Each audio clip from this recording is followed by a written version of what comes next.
പറഞ്ഞിട്ട് sir ready ആയിരിക്കുന്ന കാര്യം അറിഞ്ഞില്ല, ക്ഷമിക്കണം. സാറിന് ചായ മാത്രം മതിയോ അതോ കുറച്ച് ഏത്തപ്പഴം കൂടി പുഴുങ്ങിക്കൊണ്ട് തരട്ടെ? എന്ത് പണ്ടാരെങ്കിലും എടുത്തോണ്ട് വാടോ. നമ്മുടെ കുഞ്ഞിങ്ങോട്ട് വരട്ടെ. എന്റെ അഹമ്മദൊക്കെ ഞാൻ പറയുന്നുണ്ട്. സാറില്ലാത്തപ്പോ സാറിന്റെ അലക്കാനിട്ട് ഉടുപ്പും തൊപ്പിട്ടുകൊണ്ട് നടക്കാന്ന് ഞാൻ പറയും. അലക്കാനിട്ട ഡ്രസ്സാണെങ്കിലും അതിട്ട് എനിക്ക് പ്രൊമോഷൻ കിട്ടിയത് എനിക്ക് പിടിക്കുന്നില്ലല്ലോ കുറുപ്പേ. നിന്റെ പ്രൊമോഷൻ ഞാൻ ഊരല്ല ഡോബി കാത്ത് കിട്ടുക. എടാ നീ വെറും പട്ടാളക്കാരനാ, ഒരു ശിപ്പായി. നിന്റെ ഭാവം കണ്ട നീ കാണലും തമ്പ്രാൻ കുഞ്ഞ് ശിപ്പായി ആണെന്നേ തോന്നുള്ളൂ. വന്ന് വന്ന് നിനക്ക് ആരും പേടില്ലാണ്ടായി. അതിനെങ്ങനെ തമ്പ്രാൻ കുഞ്ഞ് കൊഞ്ചിച്ച് വഷളാക്കി വെച്ചിരിക്കല്ലേ.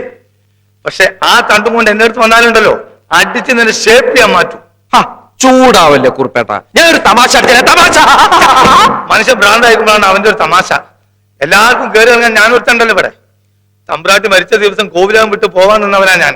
തമ്പ്രാൻ കുഞ്ഞ് പറഞ്ഞുകൊണ്ട് നിന്നാ. പക്ഷെ അന്ന് തൊട്ടേനും പിടിച്ചതിനൊക്കെ തെറി എനിക്കാ. ഇന്ന് രാവിലെയും കിട്ടി കുറെ കാപ്പൂമ്മ. എന്നെ ഇതുവരെ മണിന്നല്ലാതെ കാപ്പൂമ്മ എന്നൊന്നും വിളിച്ചിട്ടില്ല. നിന്നെ വിളിക്കില്ലല്ലോ, നീ അങ്ങേരുടെ ചക്കരും പഞ്ചാരും ഒക്കെ അല്ലേ. കുഞ്ഞനിയ എന്നല്ലേ വിളിക്കുന്നത് തന്നെ. വാച്ച് ഷൂസ് കളസമൊക്കെ വാങ്ങിത്തരല്ലേ. ഇനി മണികണ്ഠ തമ്പുരാന്നാക്കി കേടാ പേര്. നിന്നെ അയാൾ കൊഞ്ചിച്ച് വഷളാക്കി. നീ ഒന്നും നന്നാവുന്ന ലക്ഷണേ ഇല്ല. എന്നെ കൊഞ്ചിക്കുന്നതേ എന്റെ സ്വഭാവ ഗുണം കൊണ്ടാ. നിങ്ങളെ തെറി പറയുന്നത് നിങ്ങളുടെ കയ്യിലിരിപ്പ് കൊണ്ട്. എടാ എന്റെ കയ്യിലിരിപ്പ് ശരിക്കും നീ കണ്ടിട്ടില്ല. അയ്യേ എനിക്ക് കണ്ടേ.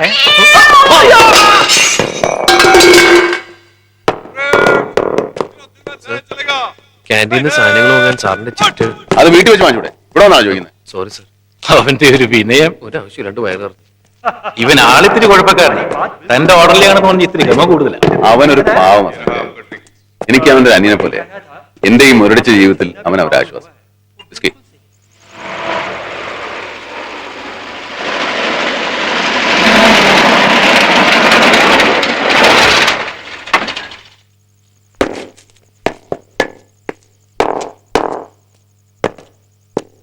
ഇപ്പോഴും ഇതൊക്കെ അറിയാല്ലേ?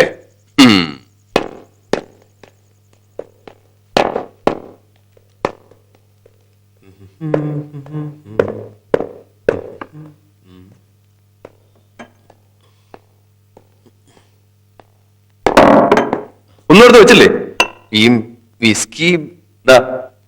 അല്ല സാധനം ഒരു തുള്ളി പോലും ഇല്ല. ഇല്ലേ? മനുഷ്യനെ കഴിക്കണമെന്ന് തോന്നുമ്പോ മുടക്കം പറയാനാണോ നിന്നെ ഇവിടെ നിർത്തിയിരിക്കുന്നത്?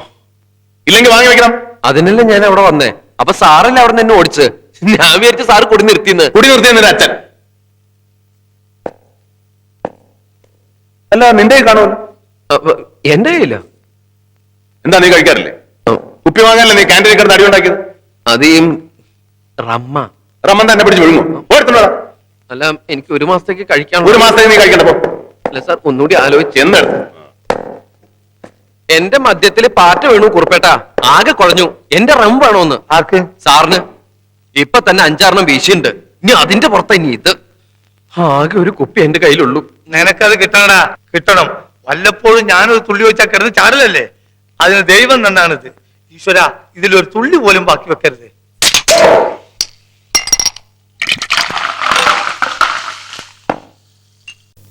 സർ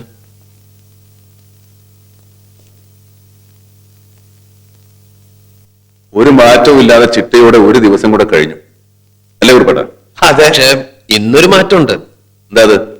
സാധാരണ വിസ്കി അല്ലേ, ഇന്ന് എന്റെ റമ്മ. എടാ ഇത് മദ്യല്ലടാ, കരിമ്പിൻ ജ്യൂസാ. അറിയോ? ഞങ്ങളുടെ നാട്ടിൽ നിന്ന് ധാരാളം കരിമ്പ് ജ്യൂസ് ഉണ്ടാക്കാൻ കൊണ്ടുപോകാറുണ്ട്. അവൻ വീണ്ടും തുടങ്ങി അവന്റെ ഒരു നാട്. ഉറുവ തമ്പുരാൻ എന്ത് മാങ്ങാത്തോലും എവിടെ ഉണ്ടെന്ന് പറഞ്ഞാൽ ഉടനെ അവൻ പറയും അത് അവന്റെ നാട്ടിലുണ്ടെന്ന്. നിന്റെ നാട്ടിൽ ചെകുത്താനുണ്ടോ? അയ്യോ അത് മാത്രമില്ല, കുറുപ്പേട്ടനൊന്ന് അത്രയുടെ വരെ വന്നാ അതുമായി. സാറേ ഞാൻ പറയുന്ന കുളമൊന്നുമല്ല. ആറും പുഴകളും തടാകവും ചുറ്റും നീല നീല മലകളും കാടും കാട്ടാനയും കാട്ടാറും മൃഗങ്ങളും പക്ഷികളും. ഇത്രയും ഭംഗിയുള്ളൊരു നാട് വേറെ ഇല്ല. സാറൊന്ന് നോക്കണം. ചന്ദ്രഗിരി അല്ലേ നിന്റെ നാട്? സാർ കാശ്മീരിൽ പോയിട്ടില്ലേ? അവിടെ എഴുതി വെച്ചിട്ടില്ലേ, ലോകത്തിൽ ഒരു സ്വർഗമുണ്ടെങ്കിൽ അതിതാണ് അതിതാണ് അതിതാണ്. സാർ എന്റെ നാട് കണ്ടു കഴിഞ്ഞാൽ ആ ബോർഡ് അവിടെ നിന്ന് ഇളക്കി ഇവിടെ കൊണ്ടുവന്ന് കുത്തും. സർ സാറേ ഉറങ്ങി.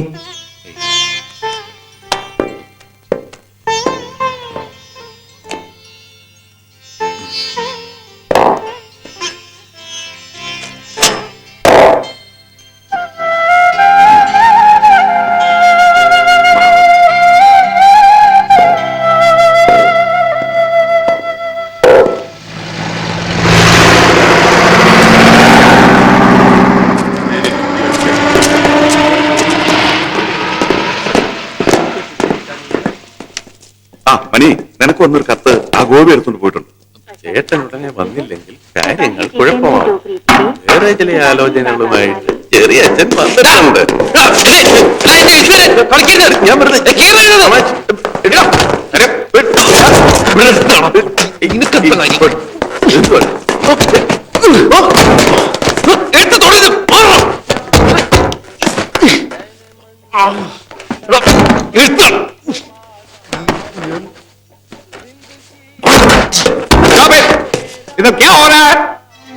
നീ തല്ലുണ്ടാക്കി ഉണ്ടാക്കിയെന്ന് ഉണ്ടാക്കി. ആവശ്യമില്ലാതെ വഴക്കുണ്ടാക്കരുതെന്ന് എന്നോട് ഞാൻ പറഞ്ഞിട്ടില്ലേ? സഹിക്കാൻ നിവൃത്തിയില്ലാത്തതുകൊണ്ട് ചെയ്താണ് സാർ. ഇത്ര സഹിക്കാൻ പറ്റാത്ത എന്താ അവിടെ ഉണ്ടായത്? എന്റെ കത്ത് പിടിച്ചു വായിച്ചു പോട്ടെ, പക്ഷെ സാറിനെ പറ്റി എനിക്ക് സഹിച്ചില്ല. ഞാൻ ഇടിച്ചു. എന്നെ പറ്റി എന്ന് പറയാം. സാറിനെ അവൻ കടുവാന്ന് വിളിച്ചു. പിന്നെ ഞാൻ ഒന്നും ആലോചിച്ചില്ല, ഇടിച്ച് ശരിപ്പെടുത്തി കളഞ്ഞു. അതിന് ഇടിക്കേണ്ട കാര്യമൊന്നുമില്ലായിരുന്നു. അല്ല സാർ, ഞാൻ ആദ്യം പറഞ്ഞു കടുവാന്ന് വിളിക്കരുതെന്ന്. കടുവാന്ന് വിളിച്ചാൽ കടുവയാവുമെന്ന് അവർ ചോദിച്ചു. കടുവാന്ന് വിളിച്ചാൽ കടുവയാവില്ലേ, പിന്നെ കടുവ എന്തിനു വിളിക്കണം എന്ന് പറഞ്ഞു. അപ്പൊ അവർ പറഞ്ഞു കടുവയുടെ സ്വഭാവം കാണിച്ച കടുവാന്ന് വിളിക്കുന്നു പറഞ്ഞു. അപ്പൊ ഞാൻ പറഞ്ഞു സാർ കടുവയല്ല എന്ന് പറഞ്ഞു. അപ്പൊ അവർ പറഞ്ഞു സാർ കടുവയാണ് എന്ന് പറഞ്ഞു. ഇനി കടുവന്ന് വിളിച്ചാൽ എന്നെ ഇടിക്കുന്നു പറഞ്ഞു. അപ്പൊ അവർ പിന്നെ കടുവയാണ് എന്ന് പറഞ്ഞു. അപ്പൊ ഞാൻ പറഞ്ഞു കാട്ടിലാണ് കടുവന്ന്. അപ്പൊ പറഞ്ഞു നാട്ടിലെ കടുവയാണ് ഈ കടുവന്ന് വിളിച്ച് ഞാൻ തെറ്റ് ചെയ്ത സ്ഥിതിക്ക് ശിക്ഷിക്കാതിരിക്കാൻ പറ്റില്ല. പലതവണ നിന്നെ ഞാൻ വെറുതെ വിട്ടതാ. ഇത്തവണ അത് പറ്റില്ല. വൈകിട്ട് 5 മണി വരെ പുറത്ത് വെയിലത്ത് നിന്നോളാം, അനങ്ങാതെ.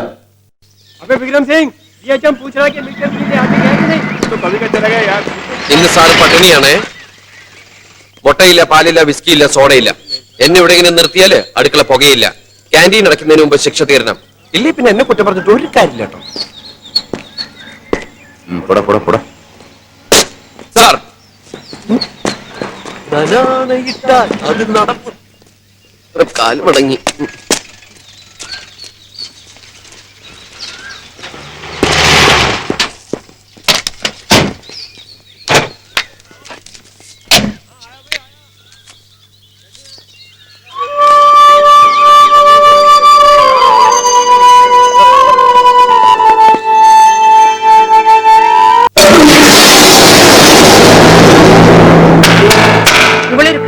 ായതുകൊണ്ട് അമ്മ മുടക്കം പറയുന്നെന്ന് വിചാരിക്കരുത്. ഈ തരത്തിൽ ജീവിച്ച ഒരു പെൺകുട്ടിയെ കുടുംബത്തിൽ കയറ്റാൻ കൊള്ളില്ല. പുറത്ത് മേനി ശീലിച്ച പശുക്കള് ആലയിൽ അടങ്ങില്ലെന്നാ പറയുക. അമ്മ ആവശ്യമില്ലാതെ ഓരോന്ന് ചിന്തിക്കുകയാണ്. സ്വാതി എനിക്കറിയാം, അവൾ അങ്ങനെയുള്ള പെണ്ണൊന്നുമല്ല. പിന്നെ ഈ ഫോട്ടോസ് കണ്ടിട്ടാണെങ്കിൽ മോഡേൺ ലൈഫിൽ ഇതൊക്കെ വളരെ സാധാരണമാണ്.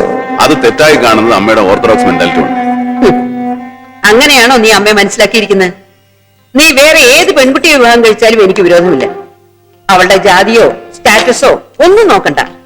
പഠിപ്പ് മുതൽ ഒന്നും ഇല്ലാത്ത ഒരു നാട്ടുപുറത്തുകാരിയാണെങ്കിലും കൊള്ളാം. അറ്റ്ലീസ്റ്റ് നിന്റെ കാര്യങ്ങളിലെങ്കിലും ശ്രദ്ധിക്കുന്ന ഒരുവളായിരിക്കണം. അതിന് ഇവള് പറ്റില്ല. ഈ ഫോട്ടോ മാത്രമല്ല, ഇവൾ സിംലയിൽ പഠിച്ചിരുന്ന കാലം തൊട്ട് ബോംബെയിലും ഡൽഹിയിലും ഒക്കെ ജീവിച്ചിരുന്ന രീതികൾ വരെ കുറെയൊക്കെ ഞാൻ മനസ്സിലാക്കിയിട്ടുണ്ട്. ഇതൊക്കെ അമ്മ എങ്ങനെ അറിഞ്ഞു? അതെന്തിട്ട് നീ അറിയണം? ആ കവറിങ് അത് നീ കാണണ്ട. കാണണം.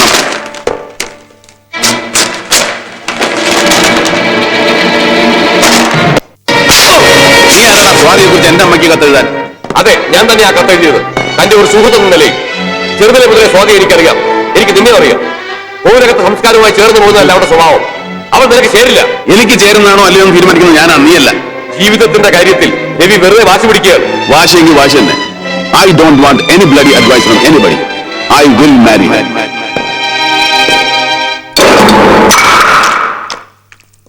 വരുന്നുണ്ട്, നീ എന്നെ ചോദിച്ചോ? വേണ്ട, കുറുപ്പേട്ടൻ തന്നെ ചോദിച്ചാൽ മതി.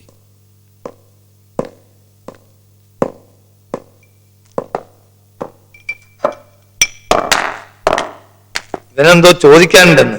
സാർ എന്താ? കുറച്ച് ലീവ് കിട്ടിയാ കൊള്ളാന്ന്. എന്തിനാ? നാട്ടിലേക്കൊന്ന് പോണെന്നല്ലേ? ആ, അവന് ചോദിക്കാനുണ്ടെന്നുണ്ട്, താനാണല്ലോ ചോദിക്കുന്നത്. ഒരു കല്യാണക്കാരിയോ? നീ എന്താ കല്യാണം കഴിക്കാൻ പോകുന്നു? അതല്ല, പെങ്ങളുടെ കല്യാണക്കാരിയാ. അതിന്റെ പേരില് അവിടെ എന്തൊക്കെയോ തകരാറുകൾ സംഭവിച്ചിട്ടുണ്ട്. ആ, കല്യാണം കഴിച്ചാൽ ചിലപ്പോ തകരാറിലൊക്കെ ഉണ്ടായെന്ന് വരും. അതിനിപ്പോ നീ എന്തിനാ അങ്ങോട്ട് പോകുന്നത്? അവിടെ പോയി കൂടുതൽ തകരാറുണ്ടാക്കാനോ? അല്ല, അമ്മ വേഗം ഒന്ന് അത്രയിടം വരെ ചെല്ലണോന്ന് പറഞ്ഞു. ഓഫീസിൽ ലീവ് ആപ്ലിക്കേഷൻ എഴുതി കൊടുത്തേക്ക്.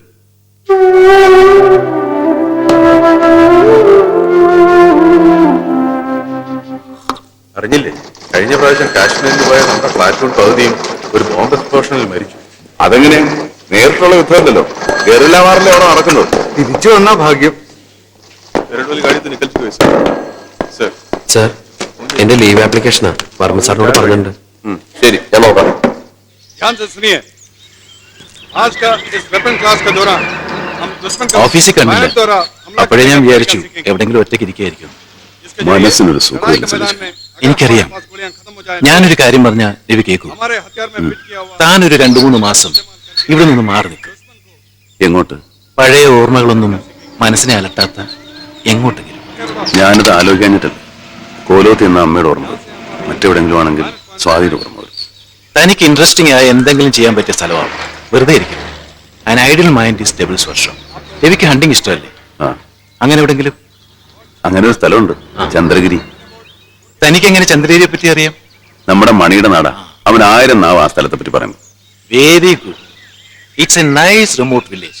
എന്റെ കുട്ടിക്കാലത്ത് വെക്കേഷന് ഞങ്ങൾ അവിടെ ഒരു ഗവർണറുകളുടെ വീട്ടിൽ പോയി താമസിക്കായിരുന്നു. ഇഫ് യു ആർ ഇൻട്രസ്റ്റഡ്, ഗവർണറുടെ വീട്ടിൽ താമസിക്കാൻ ശരിയാക്കാം.